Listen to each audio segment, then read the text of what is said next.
TCL is a proud sponsor of the Score North Studios. Enjoy more of the things you love with TCL. Get in the know. Non-stop Vikings talk. It's Purple Daily on Score North and ScoreNorth.com. Brian Baldinger doesn't just like football, he loves football. Like, this is a party. Taking a Pro Bowl nose tackle and drilling him into the ground so that he can taste the grass seed at Lambeau Field. Football! Football, yeah! Football! Football! Yeah, man. You know what? I've actually replaced my, we'll play some soft instrumental music at night. I don't know if you guys do like white noise apps or anything. That's real a fan. A fan? On the face. I've replaced all those things with just Brian Baldinger talking about football. This is great. I don't sleep at all. I'm sure the wife loves it too. Yeah. Baldy noise. She does love Brian Baldinger. This is Purple Daily. Phil Mackey, Judd Zulgad, Declan Goff. We appreciate we've started posting more things on Instagram lately, so we appreciate those of you who have jumped on board. Score North Instagram, just SKOR North Instagram. You can also follow at Phil Mackey, at Jay Zulgad, and at _Dexter on Instagram as well. It's a 4-question Friday here. We're going to get to 4 questions, including Mike Zimmer's comments on Kirk Cousins, which are a little bit different in tone than previously. But how are you hydrating yourself for the big game on Sunday, Declan? Oh, I am hydrating with Corona hard seltzers. I now have 2 12-packs in the fridge. I am ready to go. I'm going to hunker down in this cold. I'm not leaving the house. It's going to be a Corona hard seltzer Super Bowl party at Casa de Declan Goff. Put a couple outside and freeze them. The liquor store run is done? Some slushies. No Friday run? No, there will still be a Friday run involved. But not of Corona hard seltzers. I am fully stocked on my Corona hard seltzers. What more could a man want? You don't need anything else more. And in fact, I don't even have a porch. I'm just going to put them right on the windowsill because I have such great ventilation in my apartment that my windowsills actually freeze when it gets this cold. Well, that's a ring endorsement for your I can put them in the fridge. Landlord. I can put them in my windowsill, and I can be always one hand away from a Corona hard seltzer because it's the only hard seltzer made with pure beach vibes with a refreshing splash of fruit flavors such as tropical lime, mango, cherry, and blackberry lime. Corona hard seltzer is a tasty spiked sparkling water with a splash of natural fruit flavor that allows you to enjoy the moment. In each can, Corona hard seltzer has 0 carbs, 0 sugar, 90 calories, and is gluten-free. Relax responsibly. Corona hard seltzer spiked sparkling water imported by Crown Imports, Chicago, Illinois. Yeah. All right, boys, every Friday, and I think just based on the things we're posting this week, it's possible 4-Question Friday doesn't actually get posted until the weekend, and so yeah, that's fine. The magic of being content machines here. So I got 4 questions for you guys. We'll start out with this one. Vikings head coach Mike Zimmer joined NFL Network's Good Morning Football this week, and he said, and I'll just read you the quote here. Unequivocally, he's confident in his quarterback. Quote, Kirk is our guy. You know, he had a terrific year this year. We were 4th in the league on offense yardage. We have to get better on defense. We had a lot of injuries and young guys. That's my job to get it fixed. How much are you buying Mike Zimmer's notion that we love Kirk, I love Kirk, the offense is amazing, and it's all on me to fix the defense to catch up to where Kirk has brought us offensively? Well, I'm totally buying the fact that Mike is going to fall on the sword of it's my job to fix the defense, because if he doesn't, he is going to be fired very soon. So I totally buy part 2 of the quote that you just read. But again, I will tell you the same thing I told you about Justin Jefferson and his love for Kirk yesterday. In the media, what else are you going to say? Yeah, I'm sort of souring on Kirk. And look, I mean, Kirk was a machine when it came to executing, especially after the 1-5 start, what Zimmer wanted, which was what? Hand off to Dalvin, it goes left. Hand off to Cook, it goes up the middle. And then sometimes it also goes right. So I'm totally buying that Mike loved the cyborg impact of the Cousins handoff machine that he basically built during the bye week. But I will also tell you that every one of these guys, I mean, you know what? Let's go back to Rick Spielman. I am not trading Percy Harvin. Rick Spielman, I am not trading Stephon Diggs. Bill Clinton, I did not have sexual relations with that woman. It means nothing. Wait a second. Okay, the first 2 examples were things that they lied about and then they happened. The third example already happened, and he was just trying to cover it up. But I'm just telling you, don't believe what these people tell you. They are in big business, or in Clinton's case, big politics. I did not put that quarterback under that contract. We could go That back. was Rick Spielman. We're gonna establish the run. We're gonna establish the run. We're gonna on me. we're gonna pound the rock. Wait, that sounds dirty. I like Declan doing the Zimmer doing the Bill Clinton. That's on me. All right, Dex, are you buying this? Are you buying Mike Zimmer's Oh my God. his comments on No, Kirk he Cousins? despises quarterbacks. That's not named Teddy Bridgewater. Okay, there's one quarterback that has his heart, and it's Teddy Bridgewater. And I know how difficult it is to let someone go after they get your heart. But Zimmer does not feel this way about Kirk Cousins. Deep down, he would love to have Teddy back. He would love to have some horseshoe back. This is not his guy. It's coach speak. I agree. I will say this. I don't think he hates Kirk. Like, I think a couple of years ago, like when Kirk threw that interception on first down in the red zone against Green Bay at Lambeau Field, or that might have been last year. I think early last, or Yes. 2019. Correct. I think he was legitimately ready to be done with Kirk Cousins then. It's like, dude, what are you doing? I think he's really, really happy with how Kirk responded post-bye. I mean, Mike Zimmer clearly went to the coaching staff during the bye week and said, guys, we can't let this dude sabotage our season. He's thrown 11 interceptions. We're going to hand the ball off for 2 weeks and put him in timeout. And that's what happened. Then out of that stretch, Kirk started playing really well. So I think he's back on the Kirk bandwagon to some extent. But more importantly, I think someone got to Mike, Rick Spielman, or somebody got to Mike and said, listen, with Case Keenum, you could kind of throw him under the bus and he was pretty tough-minded and he wouldn't really care. You can't do that with Kirk. Kirk gets really frustrated and he gets in his own head. He's known that for a while. You can't just get up at a podium or go on NFL Network and savage or like make little sideways comments.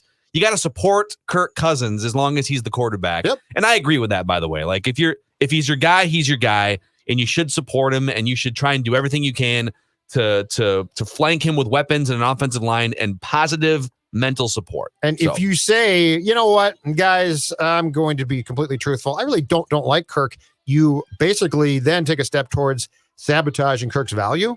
Why would you do that? Sure, that's another fair point. All right, question number 2 here.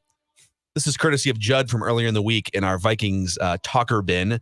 If you could make one major change with the Vikings offense, be it the quarterback or the philosophy or adding a left guard, whatever it is, you can only make one major change to the Vikings offense. What would that one change be? Actually, it would not be Kirk, because I think the fundamental philosophy of how the offense runs right now is flawed. And so as a starting point, that would be my number one thing. And I would actually say, look, Kirk makes enough that we need to put this on him. Like, it should not be, Dalvin's great, but this should not be on Dalvin Cook. This is not 1995. This offense should rotate around a couple of guys. Their names are Kirk Cousins, Justin Jefferson. And if that means that I need to improve my offensive line enough to consistently protect my quarterback, then that's on me, but it needs to happen.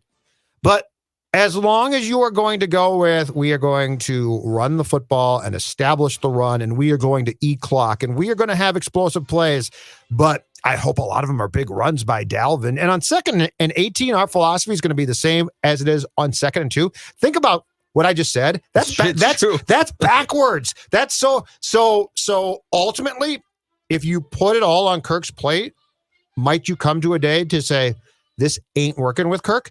Absolutely. I need to find that out, though. It's a philosophical issue that the Vikings enjoy a style of offensive football that no longer wins games in this league consistently. What about you, Dex? One change and one change only. I am drafting a wide receiver in the first round. I'm trading up and I'm getting a dynamic wide receiver. Well, and then you're going in the direction I'm talking about, you know baby. what? And it doesn't even have to necessarily be in the draft. Yeah. If you cut Julio Jones, if Atlanta cuts, I know they said they might be sticking with him now through the 2020, him and Matt Ryan. But like just go all in 1 year also on a veteran wide receiver that could be game changing. Make it a 3-deep situation like it used to be in 98. That's what I would do. I kind of love that. Like, that's kind of you should eat broccoli. You know that you should get an offensive lineman. But I mean, that falls but in there's line a then. steak sitting over I'm here. going to eat a rare steak 5 days a week. Dude. Give me the red meat. But that falls in line then with basically embracing a scheme that takes guts. All right, so I'm gonna be broccoli guy here for a second because again, if it's only one thing, He's checking down. I'm getting one of the best guards. There's two great guards in free agency. Joe Thuney is a left guard, probably $15 million a year. And I don't know. It sounds like the cap's going to be about $185 million. It's going to come down like $10 million. So you got to find money. But if I can upgrade from the worst left guard in the NFL to maybe the best or one of the 5 best left guards in the NFL, that helps everything that I currently have. Now there should be some scheme changes. I love the idea of a third ridiculous wide receiver on this team, but I'm gonna eat broccoli. I'm gonna do the healthy thing here. Enjoy. Yeah. All right. Question number 3 for you guys. I had to sneak a cliche Super Bowl question in here, so I'm going to. All right. What would it take for people to eventually call Pat Mahomes the greatest quarterback of all time when it's all said and done? So right now, Tom Brady has been to 10 Super Bowls. He has won 6 of them, and the 7th one is pending here this weekend. And he leads the NFL in all sorts of statistical categories, counting stats. And he might play a couple more years and rack up even more counting stats. He might play until he's 45. So what will it take at the end of 2 more decades or whatever for people to say Pat Mahomes is the greatest quarterback of all time? So it's not going to take as many Super Bowl appearances or wins as Brady has, in my opinion, for that threshold to be reached. I think it would take probably, let's say, 4 to 5 championships. But here's the most important thing, and here's what Mahomes is doing actively that Brady never did. Brady is a winner, and he's fantastic. And as far as championships go, he is a captain type. The DNA is phenomenal. That being said, Patrick Mahomes is actively going after championships and winning them by doing the same thing at a position that is incredibly difficult that Randy Moss did at receiver in 98. He's redefining the game. He's doing things we have not seen. He's making passes we have not seen from angles that he has no business making them from. Every time, the Super Bowl against the Niners last year, the majority of teams, no matter how good, would not have rallied to win. They just would have been dead. And that's fine. That's the norm. So I'm going to go with, to give a specific answer to your question, Phil, I'm going to go with 5 championships, and that's all he needs because of what he has introduced to the game that I honestly believe we have not seen. And I talked about this on Conduits with Chip. I think Patrick Mahomes right now is among, for me, in my lifetime, the top 5 people who have changed the game and who I love to watch because I don't know what they can do next. I'm talking Gretzky-like. Have you ever seen Pat Mahomes play a bad football game?